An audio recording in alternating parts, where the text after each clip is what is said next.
En même temps, chacun sa semaine et chacun ses problèmes. Ta quiche qui brûle, un virus dans l'ordinateur, ta copine qui t'a largué. Mais, pour se rassurer, ça aurait pu être pire.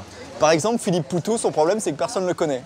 Et en même temps, il aurait pu oublier dans la machine à laver son ticket de loto gagnant. Vous voyez le principe?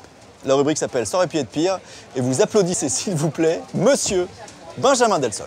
Bravo! Merci! Vous êtes dur.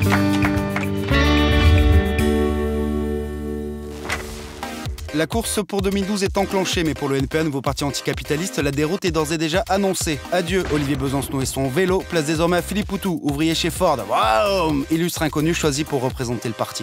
Ne demandez pas qui c'est parce que je sais pas qui c'est. C'est la question que j'allais vous poser. Qui c'est? Je sais pas. Non, pas du tout. Du tout. Non, pas du tout. Poutou. Non.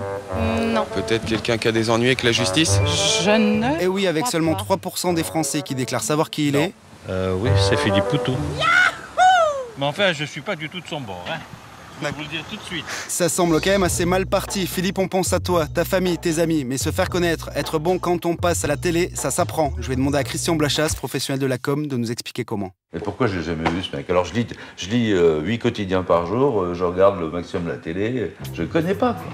Autant Besancenot était un petit voyou malin qui avait réponse à tout, lui, je sens pas, il est trop gentil quoi. Il va se faire massacrer le pauvre homme. Quand on est politique, il faut forcément être bon sur un plateau télé, ça s'apprend ou... Aujourd'hui, plus rien ne se fait sans communication, Ouais. a fortiori la politique, donc la première des démarches, c'est effectivement faire du coaching, faire des plateaux télé, s'entraîner à la langue de bois, parce que globalement, quand même, c'est avantageux pour éviter les pièges.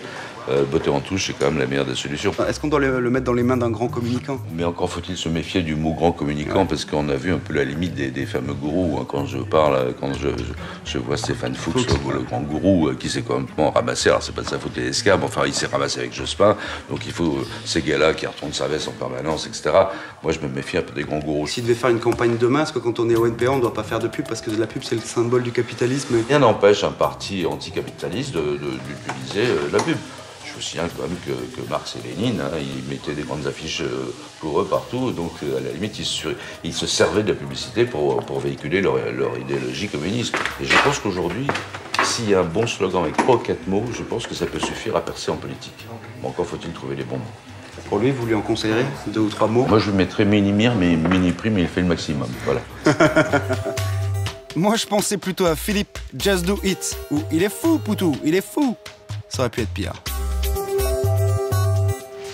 Autre inconnu et autre déconvenu, tout avait pourtant bien commencé. Yahoo! Jackpot, si bon numéro, 8 millions d'euros, le rêve de ta vie, même si toi tu ne joues jamais.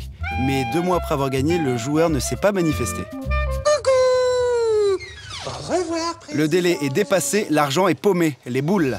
En pleine crise, comment cela est-il possible? Je vais poser la question aux responsables des jeux de la Française, des jeux, forcément, rien ne va plus.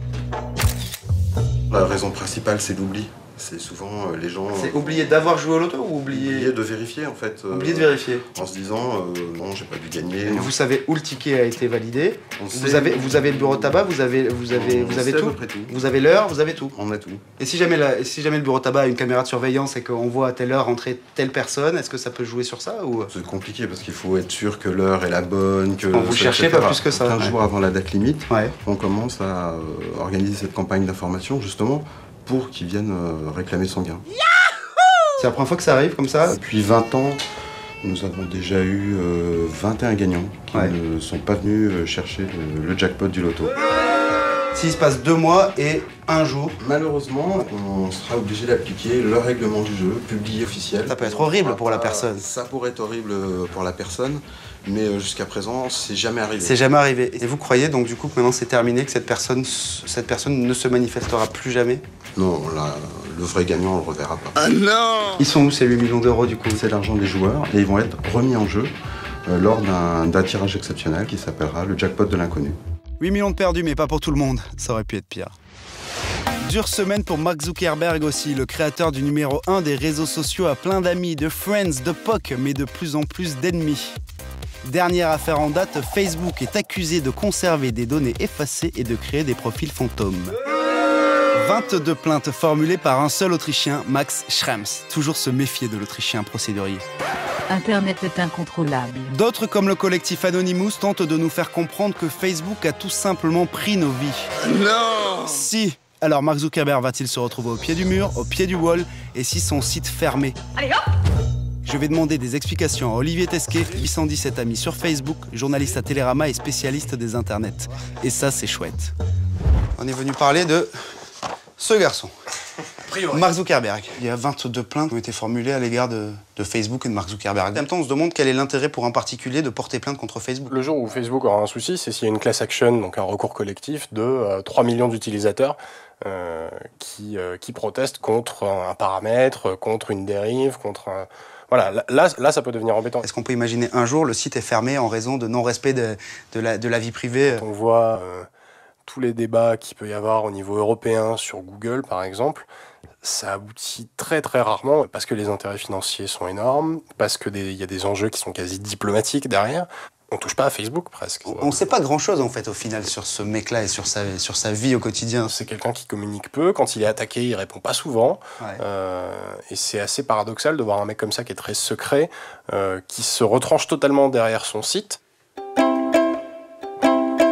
Tu l'as un ami, Mark Zuckerberg? Non, mais je suis c'est depuis quelques semaines. Voilà. Est-ce que tu peux nous montrer ça justement? T'as accès à des photos? Il y a quelques petits trucs. Ouais, photos du chien. Il y a beaucoup de photos de son chien. Okay, en fait, Mark Zuckerberg a une vie tout à fait normale. Donc il a une vie normale. Il photos de son chien, il mange des nuggets, il fête Halloween et il rencontre Barack Obama. Tout à fait plausible. Il y a un endroit chez toi où on peut te laisser cette belle photo? Est-ce qu'il y a un endroit où c'est une sorte de... On va le coincer quelque part. Le site de Mark Zuckerberg pourrait passer d'ici la fin de l'année la barre des 1 milliard d'abonnés, un habitant sur 7 que compte notre belle planète. Ça aurait pu être pire.